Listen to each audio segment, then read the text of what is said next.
Hi, this is Ken Okel. Welcome to this presentation of giving feedback to your employees. Feedback is a really important skill for leaders. It's not something that we really learn in school. You have to kind of pick it up along the way. And sometimes I have to admit, we may not learn how to do it correctly, and that can lead to some problems down the road. We want to make sure that we're giving people good direction, good course corrections, and we're doing it in a very positive manner. I'm going to give you some actionable tips today you can use right away. At the end, you're going to have a chance to get a little special guide I put together that highlights some of the key points. Think of it like a resource guide for you. Get that at the end. Stay tuned for that. Let's talk about the dark side of feedback.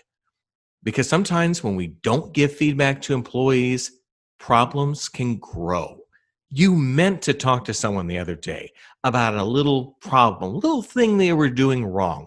Think of it like a little mouse. That's kind of a cute little guy we have there. Couldn't be that much of a problem. Over time, though, problems have a way of growing. Perhaps one person was doing a bad habit, skipping a step at work, and suddenly everyone else is copying that behavior. So the problem has grown from the size of a mouse to the size of an elephant. It's a lot harder to fix an elephant problem than a mouse problem. For that reason, you don't want to wait too much when it comes to feedback. You want it to have a timely delivery like you would have with a package. If something is still fresh in your mind, make sure to connect with the employee to give them feedback, especially if something went wrong. You don't want to put it off. You don't want to wait. Again, I realize you're busy. Maybe you want to build into your schedule some blocks of time when you're going to deliver feedback. Now, it might be spread out through an entire day, but if you block off a half hour every week for feedback, you're going to strengthen your organization quite a bit because people will know what you need them to do and how you need them to do it. Very valuable to have at this time. When you wait, you're either going to forget about it or just it seems weird to correct someone 4 months down the road when you could have done it 40 minutes after a problem happened. You also want to be very careful when it comes to your tone when you're giving feedback. If you come on too aggressively with someone, they're going to go into panic mode. They're going to be like, we don't want that. And that can feel uncomfortable for you as a leader as well, because you want to correct someone. You don't want to shame them. You don't want to treat them like a child either. You want to very calmly state, hey, in this situation, you didn't quite handle it right, or you might have skipped a step by accident. Here's the correct way to do it. Then make sure the person understands, hey, this is why we need to do it. Great. And then let them move on. Don't hold a grudge. Don't make it emotional. Just give them the information. Thank them for understanding and following it the right way. Keep in mind that sometimes when someone does something wrong, it's not because of them, but rather it's because of something that you did wrong. Maybe you trained them wrong. So again, don't let the tone turn someone off, because then they won't follow your instructions. They'll be thinking about, I need to get another job. You want to make sure that when you are communicating that feedback, it's a clear message that people will be able to understand, this is why I need to do this thing this way.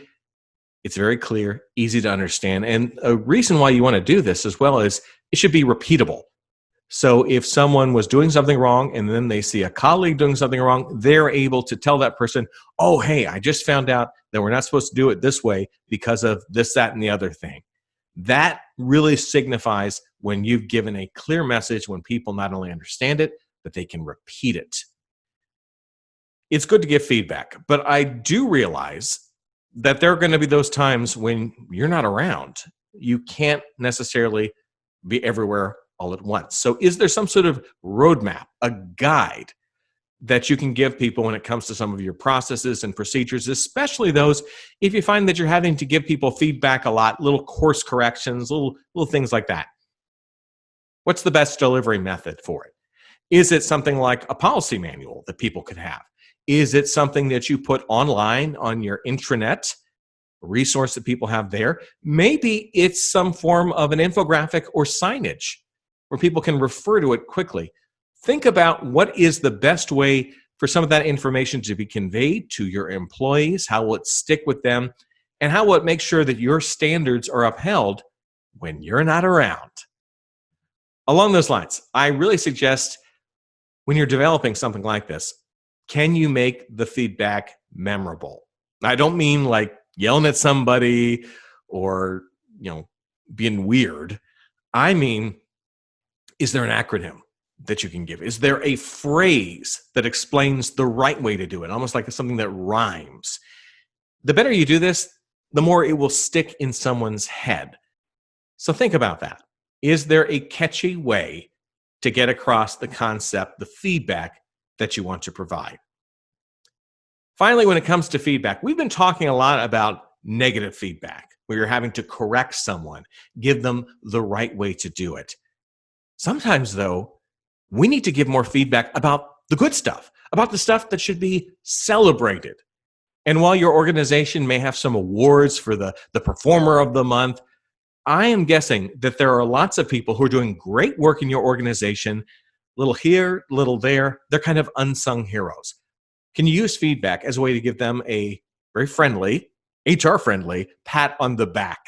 Acknowledge the good work, give them a feeling that their contributions are being seen and being valued.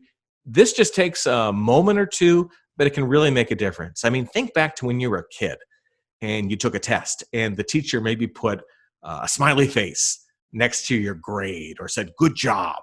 And you kind of were like, "Ooh, I like this."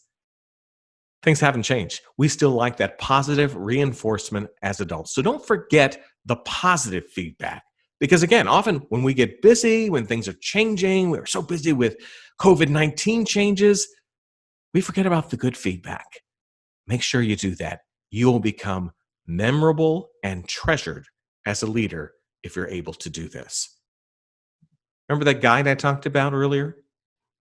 Right now, I'm going to put into the chat box the URL where you can download this little guide for free. It summarizes some of the key points that we've talked about today. If you're watching the replay on YouTube, I will put the URL in the notes for that video. And of course, if you also check this out on my website, I will put the URL in the notes as well. Good information to have, just so you can refresh it every once in a while. Feedback, giving feedback, it's like a muscle. The more you do it, the stronger you get. You need to make sure, though, that you stay in shape. And we'll move forward. There we are. Hey, see this guy? He looks a little like me. My name is Ken Okel. I'm a professional speaker. I work with organizations to help them deal with challenges. And maybe you've had a few lately. If you'd like to find out more about me, go to my website, kenokel.com. While there, you can look at lots of articles on my blog, my podcast, find out more about my speaking presentations as well. If you want to email me, email is tvguy@kenokel.com. That's a funny story. Years ago, I worked in TV news. When you'd be out and about, people would see you. They would recognize you, but they wouldn't remember your name. So they would say something like, "Hey, TV guy," when they'd see you. Kind of a funny thing. I also welcome you to connect with me on LinkedIn. I always like growing my professional network. Feedback, it may feel a little weird giving it at first. Try to master it the best you can because it will help you and it will help your organization. I'm Ken Okel. Take care.